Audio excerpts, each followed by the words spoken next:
napakadali pa lang mapunta dito.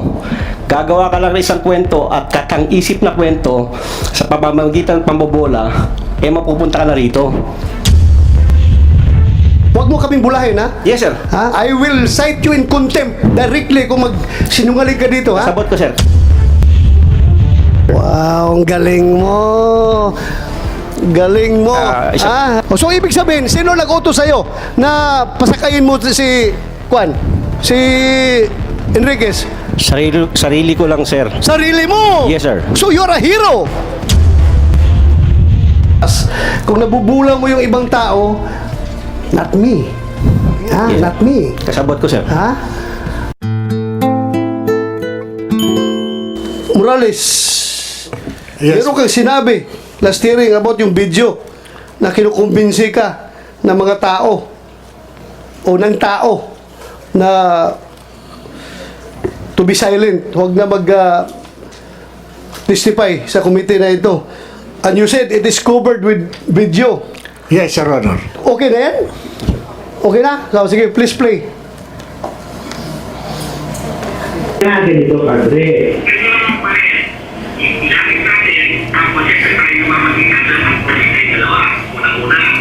Hindi.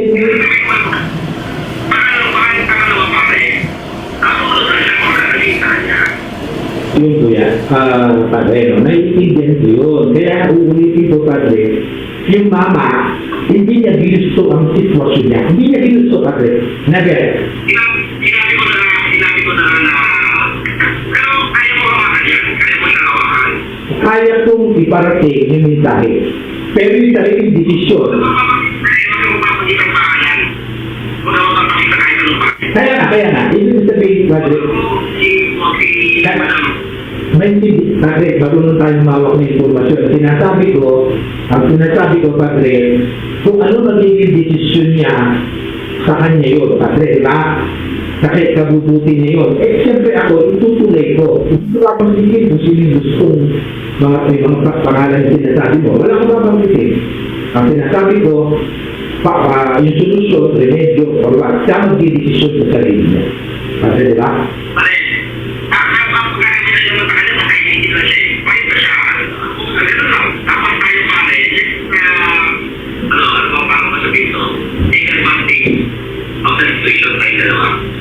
Hindi naiintindihan. Matulungan natin, Padre. Kasi siyempre yung mama.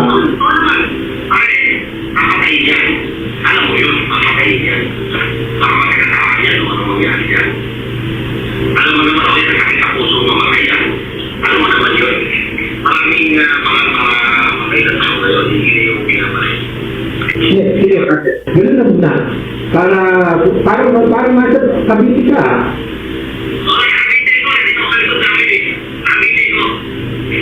Padre, ano na, pipintas na.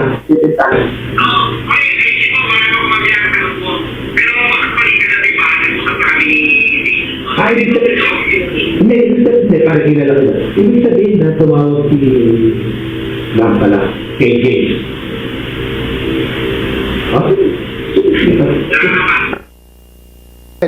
We just saw a video which Mr. Morales took from his own recording of the CCTV Recording in in his house. progress. Would that be correct, sir? Yes, Your Honor. Putol po eh. Sino po nag-edit? Yun po yung downloaded po doon Hindi sa po, dito po putol sa po eh. Hindi pa naman sila nag-goodbye sa isa't isa eh. Wala na eh. yun po nag-automatic po yung Your Honor dito sa memory sa cellphone, Your Honor. Eh, nasan po yung kabuuan? Ang hirap naman po magpresenta tayo ng video na pinutol lang po sa kagusto nating iputol doon. O nagkataon yun ang sabi ng cellphone. Kabuuang video po, nasan po? Nandito po sa cellphone, Your Honor. Pakisubmit po sa komite, Mr. Chairman, if you may. Yes, and please number submit two, to this committee the unedited recording of your Yes, CCTV. Your Honor. and number two, sino po naglagay ng mga dialogue? Bali, nagpatulong po ako Sino nga po? sa pamangkin ko po. So kayo na lang po ang nag-supply ng mga nakasulat doon. Hindi naman po yan AI na lumalabas doon sa CCTV nyo na yung sinasabi ay lumalabas. Hindi naman po, Your Honor. So interpretasyon nyo na lang po yun, yung mga nakasulat doon. Based po doon sa sinasabi Sa po. pagkakarinig nyo. Opo. Apo. Thank you, Thank Mr. you, Chairman. thank you. Bago ka magsalita, Pikoy, alam mo ba na nag-uusap kayo ni Enriquez na sa bahay siya ni Morales? No, wala sir, wala po. Hindi mo alam? Hindi ko po alam. Kaya nga po nagulat ako eh. Biglang may... Hindi mo rin alam na naka-speakerphone yung cellphone ni Enriquez? Hindi po sir. Hindi mo alam na nakikinig si Morales? Hindi po sir. So, that explains the no holds barred na pagsasalita mo. Yes sir. Nabanggit mo na eh. Yes sir. Na Morales, sasagasaan lang yan, hindi na yan. At maraming paraan para... Am I correct? Yes sir. Yes, Kasi, sir. had you known na nakikinig si Morales, hindi mo sure sabihin yun. Hindi sir, kung pahayaan niyo po akong sabihin muna to sir o sagutin ko muna yung sa inyo. Kung alam kong nakikinig po siya sir, mas marami pa po ako sasabihin. Mas ano po. Sir. Mas malala pa. Yes. Mas yes. malala pa. Para believable sir. Okay, sige. Pakinggan natin yung statement mo. Go ahead. Magandang araw po sa inyo, mga mahal naming senador. Sa mga nakaraang araw, napukaw ang atensyon ng bayan dahil sa sinasabi ng isang ex-agent Jonathan Morales na dokumento mula sa PIDEA.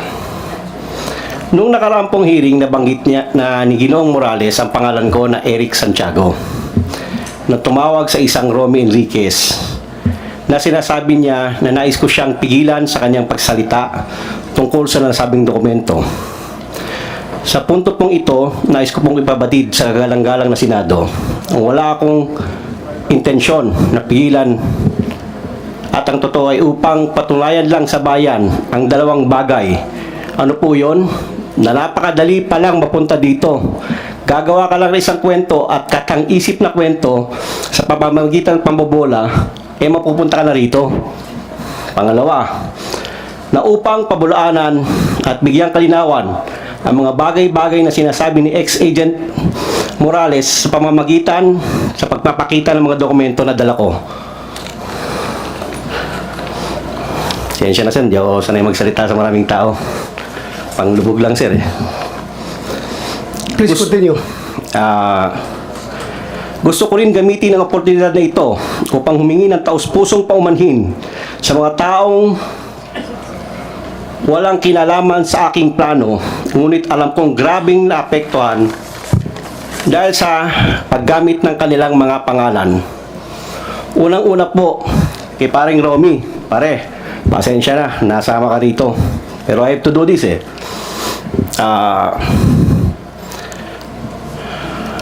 Pangalawa po, sa pangalan ni Ginoong James Kumar, kung asan man po siya, pasensya na po.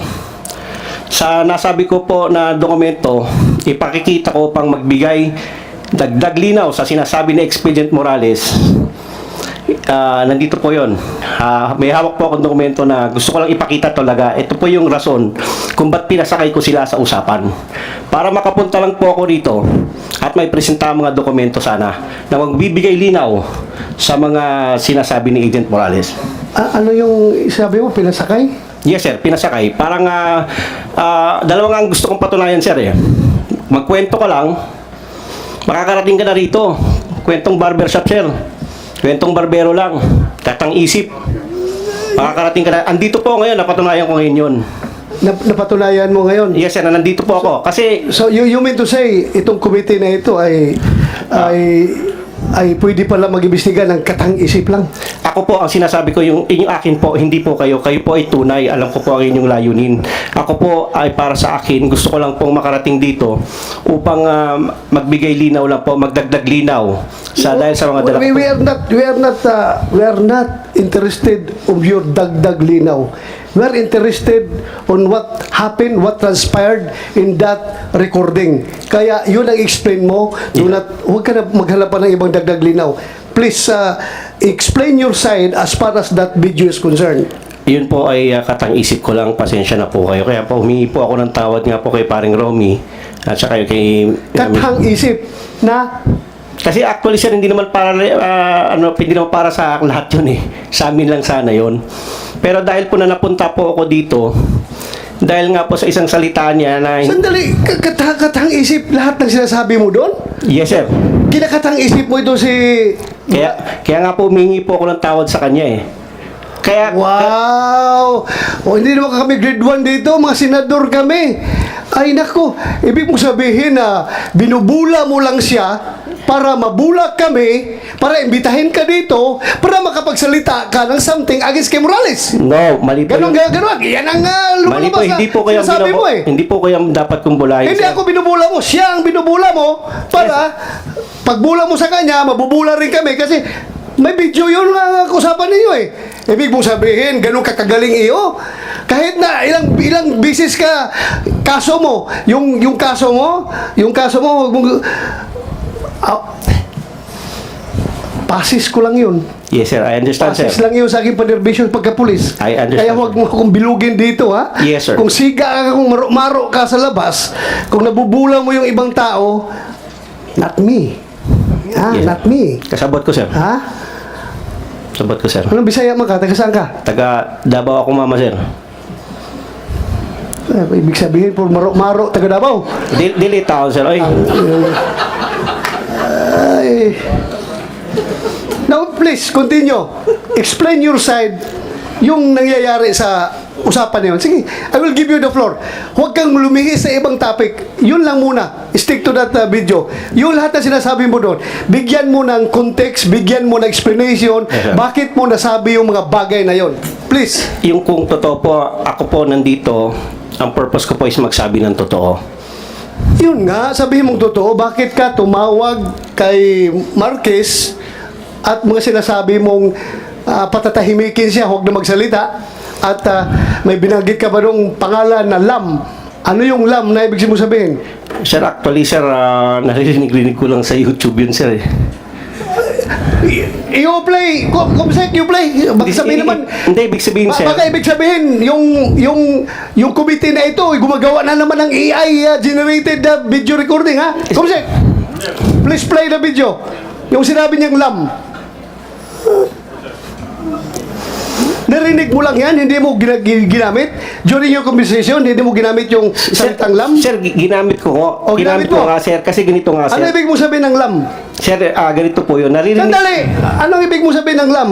Sinabi mo, binanggit mo. Yes sir, naririnig ko po sa YouTube lang yan, yung Lam, si First Lady, si James. O kaya nga, bakit mo nasabi yung Lam na yun doon? Para pasakayin nga po sila sir. Kung gusto niyo pong malaman ng totoo. Pasakayin. Opo, para papasakayin lang po si Romy at si Agent Morales sir. Hindi mo nga alam na nasa bahay ni Morales si Marque Enriquez. Ganito po yan, sir. Si Romy kasi, pag matri-trigger ko siya, alam ko na makakarating kay Morales yan. So anong purpose mo? Anong agenda mo Eto dito? nga po, sir, Anong sir. motive mo? Bakit mo siya iti-trigger? Sige nga. Gusto ko po kasi may mga dokumento po kasi kung dala. Kasi sir, kung napapagod na po kasi ako sa paulit-ulit na sinasabi nila, alam ko naman na mas may explain ko, sir. Dahil sa mga dokumentong dala ko. Ano yung mga dokumento na mo? Pwede ko ba ipakita, sir? But before you show that document, explain your side. Bakit mo sinabi yun? Huwag mo kaming bulahin, ha? Yes, sir. Ha? I will cite you in contempt directly kung sinungaling ka dito, ha? Kasabot ko, sir. Kasabot Huwag mo kong dalahin sa bula-bula. Kasabot ko, ha? sir. Kasabot ko. Kumsik, i-play mo nga yung may sinabi siyang Lam. Huwag mong sabihin, bula mo lang kami dito. Wala pong ganun, sir. Sorry po. Sige. Sa pamamagitan. Okay? Kasi nga yung mama, ha? Hindi, pakinggan mo muna ko yan. Ganito ko yan. Nung pumutok yan, okay? Huwag kang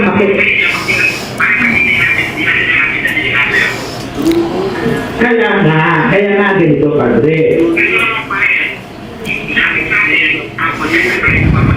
Kaya kung Narinig natin dyan na voice recording at saka yung nilagay ni Morales na yung line-line dyan na nag-interpret kung ano sinasabi.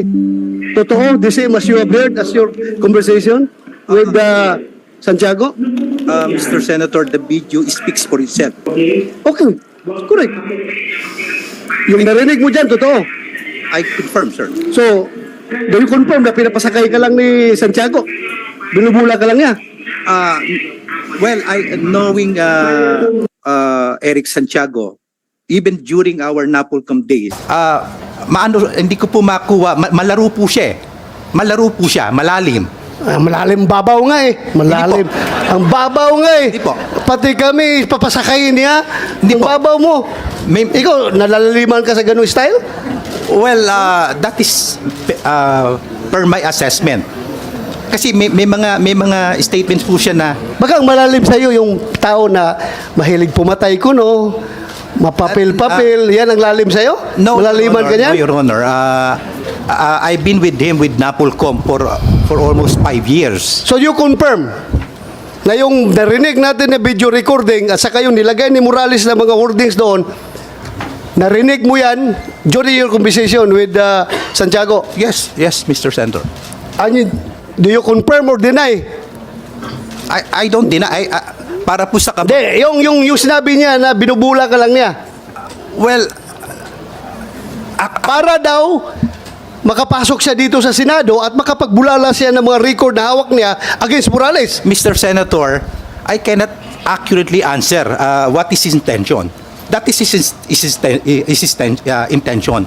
Pero with all sincerity, do you think yung usapan niyo, binubula ka lang niya, pinapasakay ka lang niya, taga DOJ ka eh. Huwag mo sabihin, Expedia agent ka. Huwag mong sabihin, ganun ka kababaw. Well, Ano? Well, Mr. Senator, knowing him, perhaps that is his intention. Pwede kang mabula niya. Well, vulnerable po ako pagka sa kaibigan. Pagkakaibigan Hindi po, ko naman, walang masamang tinapay. I cannot judge a person based on his past. Just like Kuya Jonathan Morales. Who am I to judge? Meron din po akong mga imperfections. Okay? Okay, so... Yun po yung aking position. Kung binobola niya ako, mali yan. That is not my intention. Even po yan, nagtampo ako sa'yo. Eric Santiago, kung nambubula ka, bakit dinadamay mo pangalan ni Lam? Sir, para po makatotohanan ang istorya. Para makatotohanan. Kasi hindi ko po pwedeng bulahin si Romy kung hindi ako babanggit ng mga keywords na magri-ring sa utak nila, sir. So anong purpose mo bulahin siya? Siya lang, sir. Siya lang. Bakit mo, anong purpose mo bulahin siya?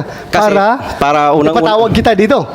para Ultimately, para ipatawag kita dito at may bulalas mo yung mga records against Morales. Ganon ang intention Actually, mo. sir, hindi naman po against Morales po yung records ko. Kaya nga, para mailabas mo yung Yes, sir. record na sabi mo. Yes, sir. Na nagawa ko po ngayon nga na nandito po nga po ako, sir. Wow, ang galing mo. Galing mo. Ako, I find it very strange na gano'n ang approach mo para may patawag ka ng komite na ito, bulahin mo siya para maipakita ang wow. Ganun kaka-genius pala mag-tirada.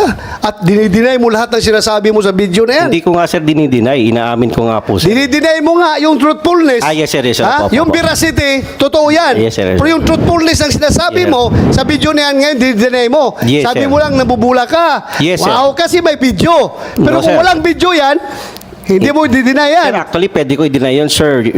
Excuse me po, sir. Pwede ko sabihin AI, pwedeng sabihin ko naman na hindi po ako yung kausap eh.